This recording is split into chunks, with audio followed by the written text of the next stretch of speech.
প্রত্যেকটা ব্রাঞ্চে কুঁড়িতে ভরে রয়েছে।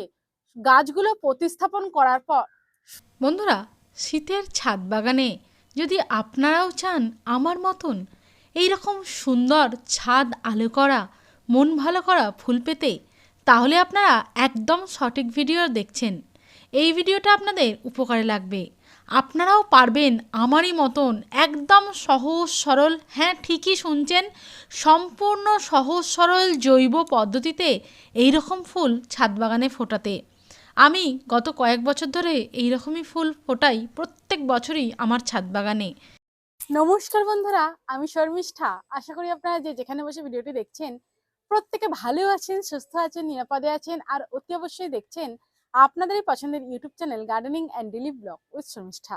বন্ধুরা, শীতের গাছ আমরা প্রত্যেকেই বসাতে চাই, আর যারা নতুন ছাদ বাগানি হতে চাইছেন শীতকালটা হচ্ছে আদর্শ সময়। কারণ প্রথম গাছ যদি বসাতে চান এমন সহজ সরল গাছ করবেন যেগুলো খুব অল্প সামান্য যত্ন পরিচর্যায় প্রচুর পরিমাণে ফুল দেবে।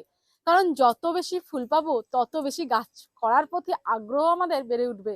যেমন আপনারা দেখতেই পাচ্ছেন আমার সামনে এই রকম গাছ রয়েছে, করবী গাছ, অলকানন্দা বা অ্যালামন্ডা গাছ। এই গাছগুলো তো পরের কথা, অনেক পরে বসাবেন, কিন্তু শীতকালে যে গাছগুলো ভরে ভরে ফুল দেবে সেরকমই একটি গাছ হলো ইনকা গাঁদার গাছ। আর গাঁদার কথা বললেই ইনকা গাঁদার কথা সবার প্রথমে আসবে।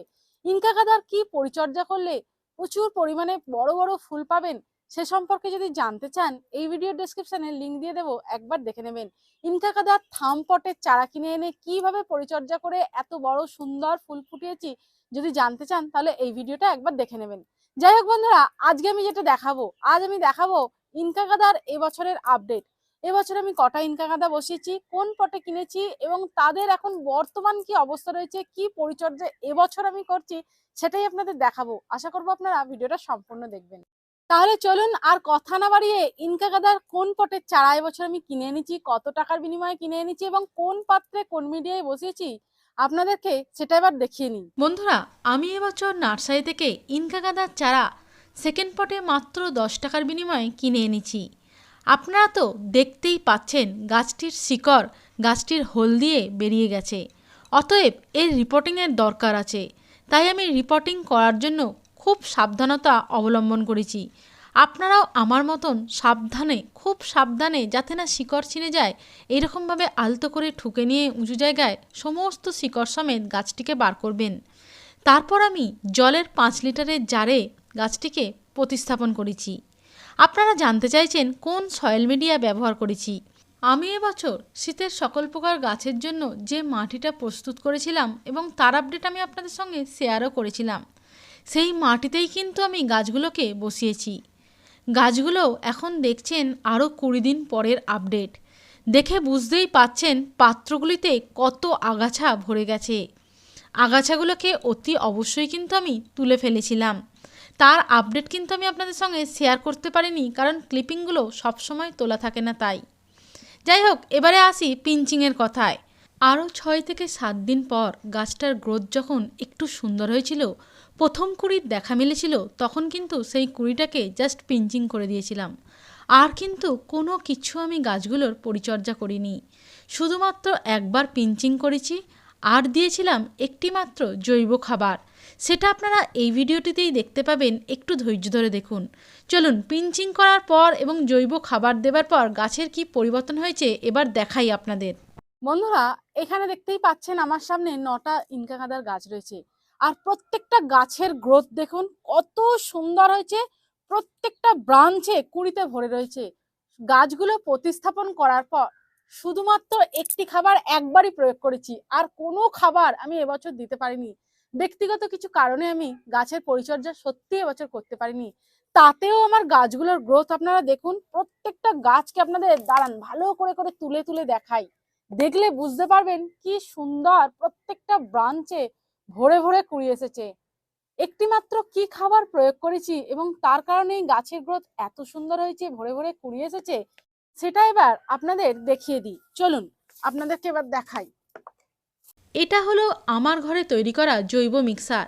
এর মধ্যে রয়েছে গাছেদের একান্তই প্রয়োজন নাইট্রোজেন, পটাশিয়াম, ফসফরাস, যেমন তেমনি রয়েছে বিভিন্ন ধরনের মাইক্রো ও ম্যাক্রো অনুখাদ্য যা গাছেদের একান্তই প্রয়োজন।